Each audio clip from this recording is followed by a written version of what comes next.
Olá, estamos de volta aqui com o Jornal da Manhã pela Jovem Pan 100,7. A gente vai estar batendo um papo no dia de hoje com o Francisco Abud, ele que é professor, mestre em tecnologia e coordenador lá da UMJ. E a gente vai estar falando um pouquinho sobre a questão da inteligência artificial e como ela está impulsionando as profissões aqui no nosso país. Bom dia, professor Francisco Abud, seja muito bem-vindo ao Jornal da Manhã. Bom dia, sempre um prazer estar aqui e levando em consideração um tema tão empolgante e ao mesmo tempo assustador que é a inteligência artificial, né? Que além de empolgar, mas também assusta. É verdade.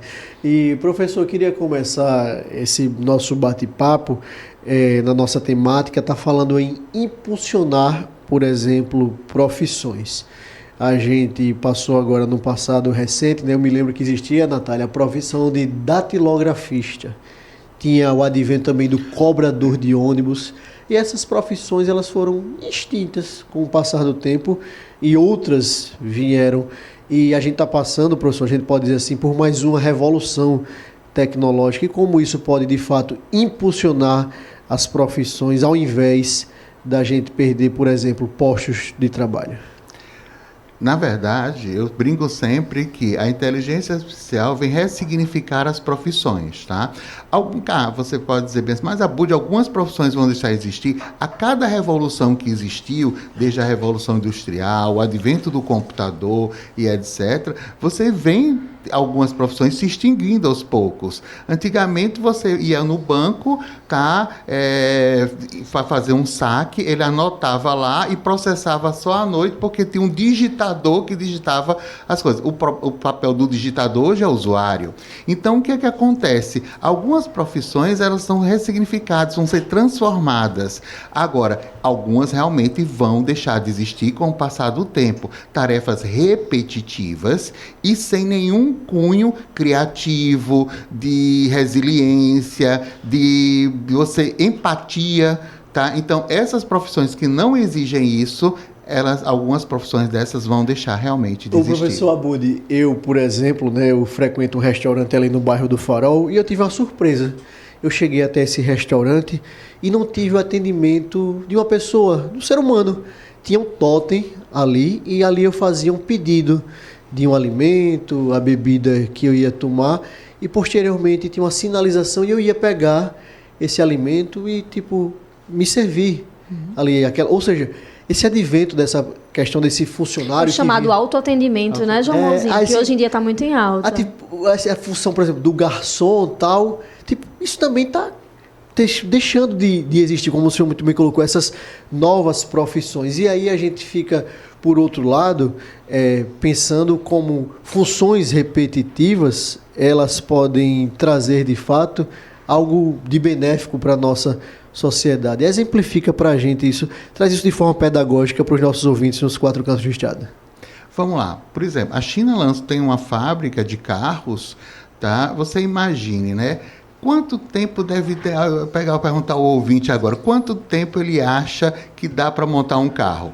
Pois nessa fábrica, a China monta um carro a cada 76 segundos.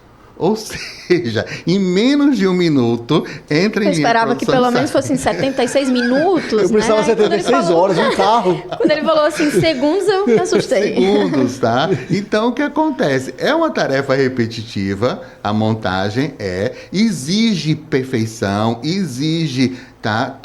E a fábrica ainda pode funcionar 24 horas. Então, o que é que acontece isso? Esse tipo, tá certo, de ação vai se repetir. Agora, aquele trabalhador que trabalha naquela fábrica, ele vai deixar de existir. O que é que vai acontecer? Hoje nós temos empresas de logística, tá certo? A Amazon, a Natura, que usam muitos robôs para trabalhar na parte logística, tá? Voltando para a China lançou um hospital agora para fazer o primeiro atendimento, tá? Então, ele é todo por inteligência artificial. Aí o que é que acontece? Aquela primeira triagem, mesmo, desculpe os enfermeiros, desculpe os médicos, mas para facilitar o primeiro atendimento. O diagnóstico final será feito por ser humano, deixar bem claro, tá certo? Mas aquele primeiro atendimento, onde ele já passa para fazer um exame e tudo mais, para que o médico já possa ter o seu horário e um atendimento mais preciso, que já vai com os exames e tudo mais, então com isso já ajuda muito, tá? Então, se você for ver, tá, tem várias coisas que a gente pode realmente fazer algumas substituições. Não estou dizendo substituir o enfermeiro, mas substituir aquele primeiro atendimento e deu agilidade.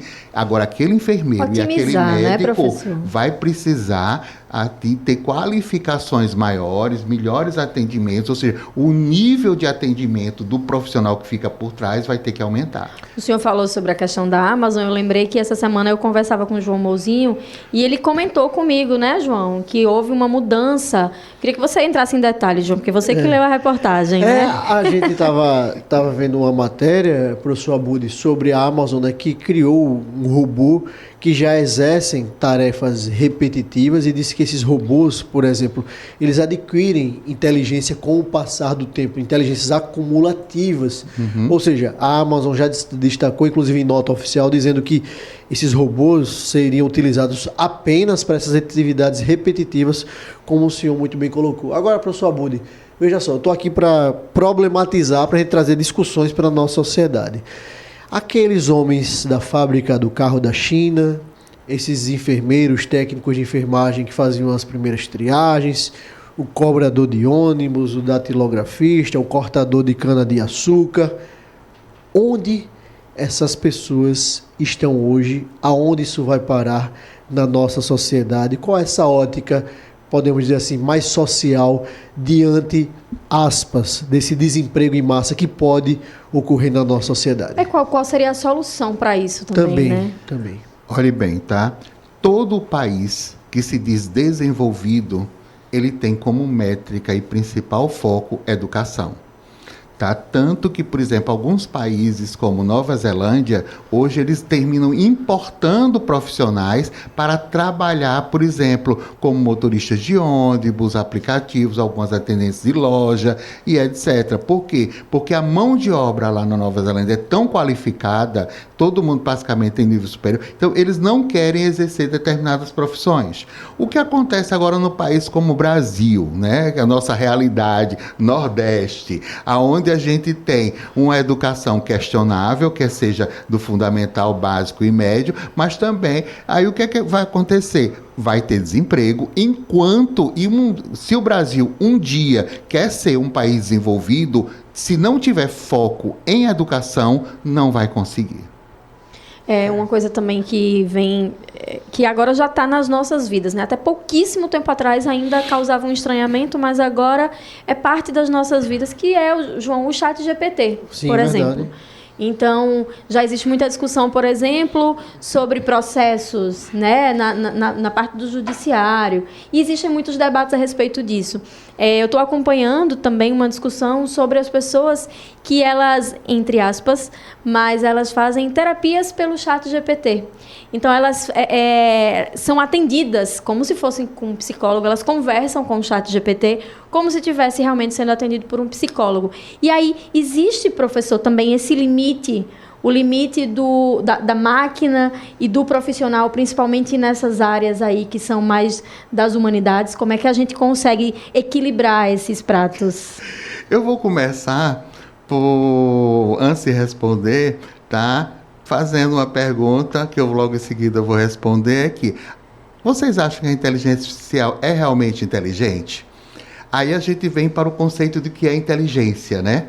A inteligência não é só você ter o conteúdo, mas tem percepção dos fatos, tem empatia e tem esse conjunto de coisas. Então, em termos de acumulação de conteúdo, a inteligência artificial é inteligente, mas não tem essa parte de empatia, essa parte própria e que faz a diferença do todo ser humano. Então, primeiro, em relação a algumas coisas que você falou, eu tenho meus questionamentos, tá? Porque, por exemplo, né, nada substitui o ser humano como ser humano. O que vai acontecer é que, Por exemplo, tanto que quando eu solto uma piada para vocês, ou tenho uma graça com alguém de vocês, tá? E dependendo do dia em que vocês estão, como acordaram, o que estão passando, a reação será diferente. A máquina, não. Ele acumula e ele sempre terá a mesma reação, né? Então, a máquina não tem aquela chamada inteligência emocional. Então, para alguns aspectos, tá? O ChatGPT é alguma coisa que veio para revolucionar. Agora, só tem um problema, a forma como se usa. Por exemplo, bom dia.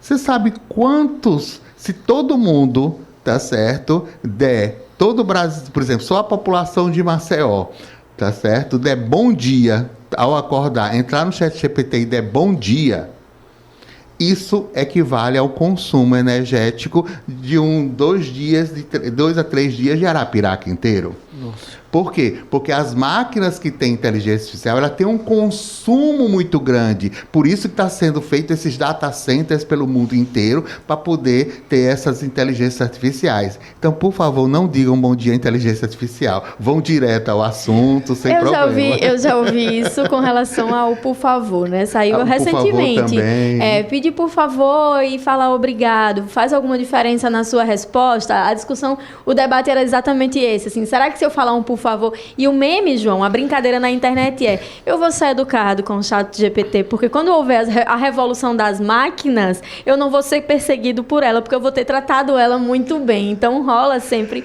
essa brincadeira na internet, Exato. né? Agora, por exemplo, você chegar e fazer algumas perguntas, ter respostas, tudo bem.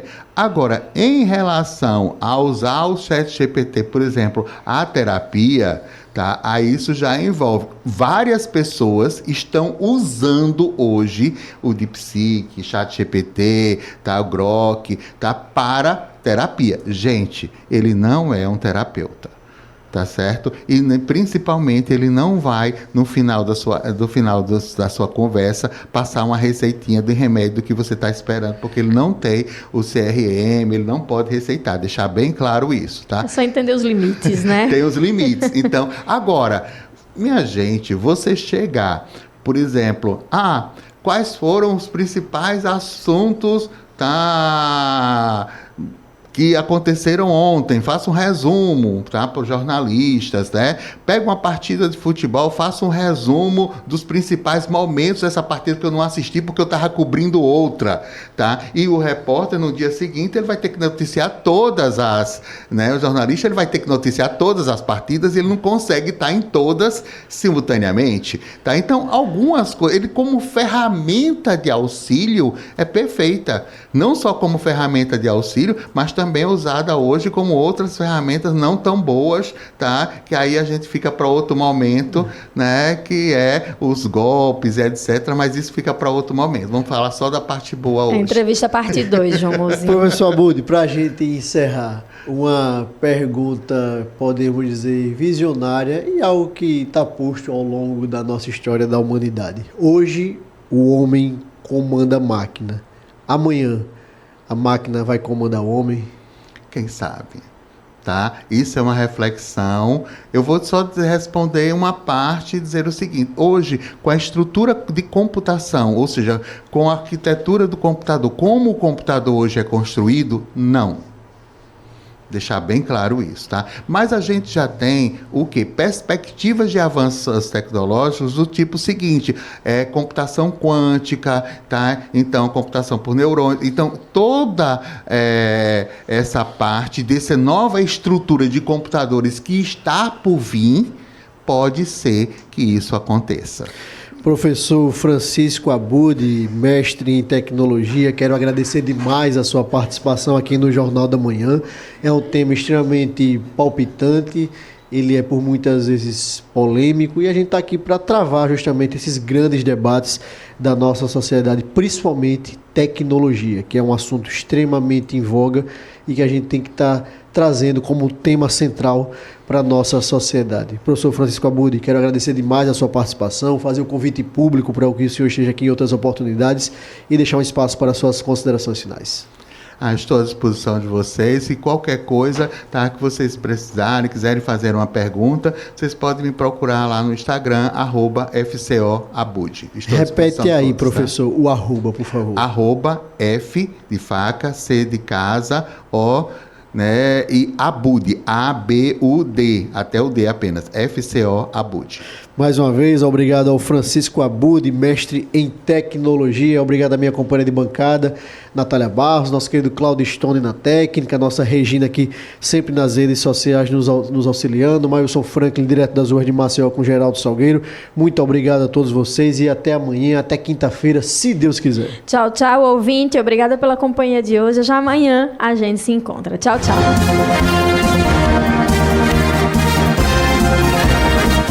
Você ouviu Jornal da Manhã, edição Maceió.